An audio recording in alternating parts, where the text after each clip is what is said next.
Hi everyone, Michelle Upton here with another video for my Challenge Me a Christmas Card series, and today my guest is the wonderful Kelly Latevola, so I can't wait to see what card she's made. Here's my card, and the challenge that we're doing today is glow in the dark. So this is what I'm going to be using. I'm going to be using some Chibitronics lights to make my card glow in the dark.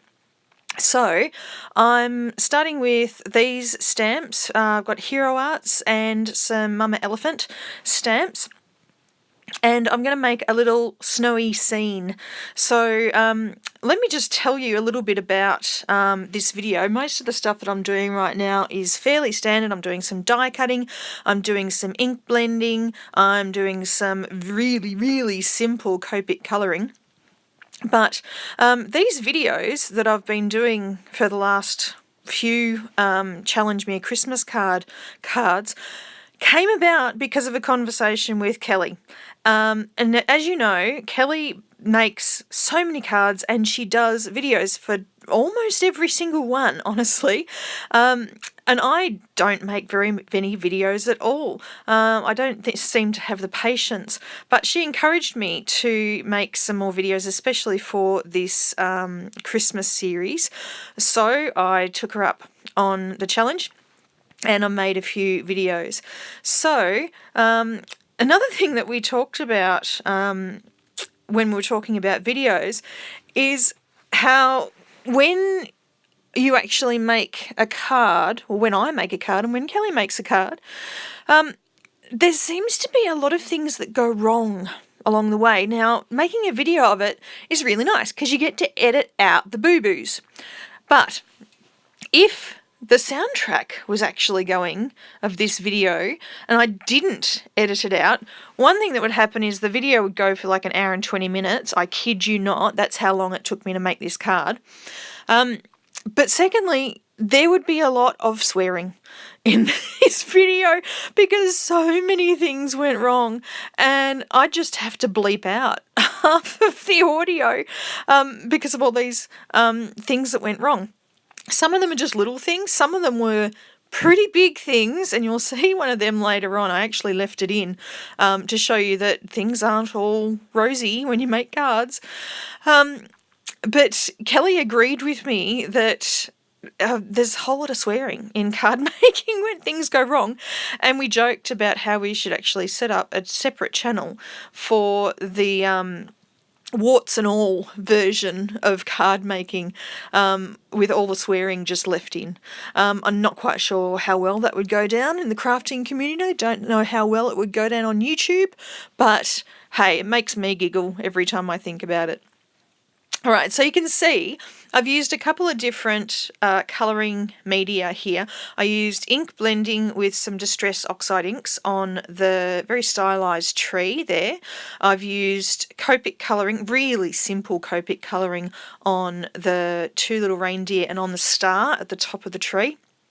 Now I'm just going to be doing some ink blending on the background of this little scene. And again, I'm using Distress Oxide inks. This one is Worn Lipstick, and the colour scheme of the pink with the sort of green, the cracked pistachio mainly, it was the main colour of green that I used there, has come about because of me watching videos and seeing cards by, I'm hoping I pronounce her name right, Melania Deasy. I'm not entirely sure if I've pronounced that right. I do apologise if I've pronounced it wrong. But you probably know her cards. They're absolutely super duper cute. And she very often uses the colour combo of a soft sort of powdery green and a very soft pale pink. And so I decided to go with that colour scheme today, and I really like it. It's just so cute. So I've taken a sentiment from another Hero Arts stamp set, and I chose this one particularly because it had the word bright in it. Because when I make this card light up, that word is going to be the switch. You actually press on that word bright to make the card light up. So now I'm just sticking everything down. By the way, the little reindeer that are in the Mama Elephant set, I love them. And you might have seen I actually made a card a couple of weeks ago where I basically stamped out 8 or 9 actually, because there was one on the inside of these reindeer. And I named them Dasher and Dancer and Prancer and Vixen, etc., the names of the reindeer from the poem The Night Before Christmas, or A Visit from Santa, a visit from St. Nicholas, I apologise. And I sort of think all of these reindeer have their own little personalities, and I picked particular images of the reindeer to go with the particular names of those reindeer. And the one with the lights all around him, the one that I'm adhering right now, he was Blitzen. Because, I don't know if you know this, but the names Donner and Blitzen are German for thunder and lightning. I think in the original poem, it was actually in Dutch, I think. I'm not entirely sure. I might be making this up. But I know I've read 2 different versions. One where they're named Donner and Blitzen for thunder and lightning, and one where they're named Dunder and Blitzem with an M on the end instead of an N on the end. But either way, I just love those names, Thunder and Lightning. And this one with the little tree lights all around him, getting all tangled up. He seems very apt that he's Blitzen.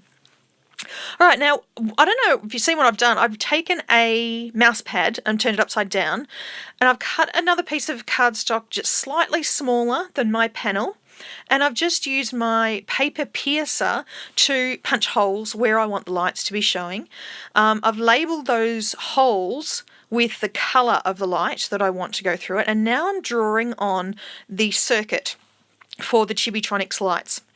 So when you get a little kit like the one that I showed at the beginning of this video with Chibitronics, it comes with this instruction book that is so helpful.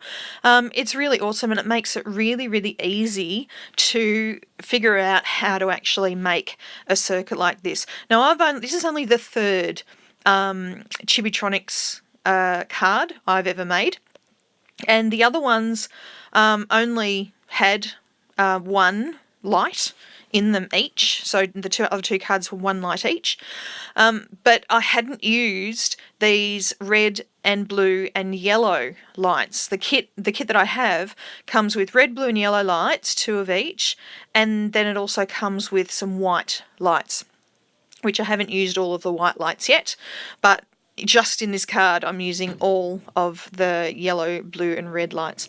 Now what I'm doing now is I'm creating a little housing for the battery to sit in. So that becomes basically a house for the battery to sit in and the switch for the battery.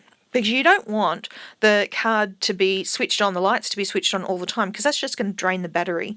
So you need to have a little switch there. Now that switch actually caused me lots and lots of grief because it can be quite sensitive. So you need to be really, really careful and make sure that it, when the whole card is assembled together, the light switch is switched off until you actually apply pressure. So now I'm applying the copper adhesive tape, which is a lot easier to work with than I originally thought it was going to be. The trick is to actually cut it lengthwise, which you saw me doing, so it's a lot thinner than the way it arrives. And yeah, you just sort of fold it back on itself and then fold it forward, as you can see me doing right now, to make it turn a corner, and that makes it lay nice and flat and means you've got good contact. So what you do is you have 1 strip of copper that goes around one edge, and you label that as the positive, and 1 strip of copper that goes around the other edge, and that has to go over this flap of the switch that I already created, so that it will be coming in contact with that battery.